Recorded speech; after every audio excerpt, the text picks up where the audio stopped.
J'ai beaucoup de respect pour ce que la LDH a incarné. Je ne comprends plus certaines de ses prises de position.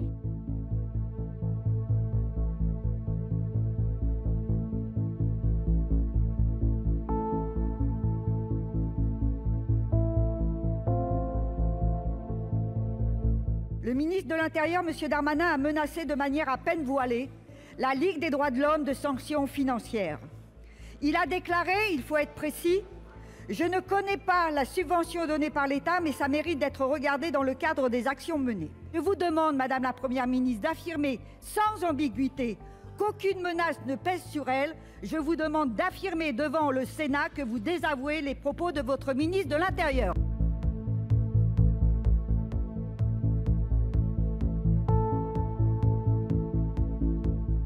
Depuis plusieurs semaines, certains, au Sénat, à l'Assemblée nationale, dans des interviews, dénoncent ce qu'ils appellent une dérive autoritaire.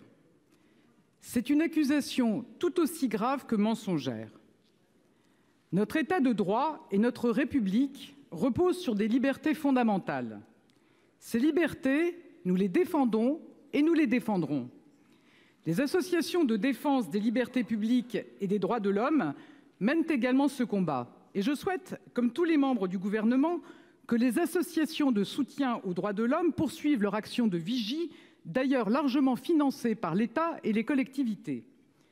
Il n'est donc pas question de baisser par principe la subvention de tel ou tel, mais dialoguer avec les associations sur leurs actions est aussi une responsabilité dès lors qu'il s'agit de financement public. J'ai beaucoup de respect pour ce que la LDH a incarné. Je ne comprends plus certaines de ses prises de position. Cette incompréhension n'est pas nouvelle. Elle s'est fait jour dans ses ambiguïtés face à l'islamisme radical et elle s'est confortée depuis quelques mois. Et je rappelle que cette association a attaqué un arrêté interdisant le transport d'armes par destination à Sainte-Soline. Cette incompréhension est partagée par de nombreux acteurs associatifs et dans une lettre adressée hier au président de la Commission nationale consultative des droits de l'homme, le président de la LICRA a dénoncé les dérives et la défaillance de la Ligue des droits de l'homme.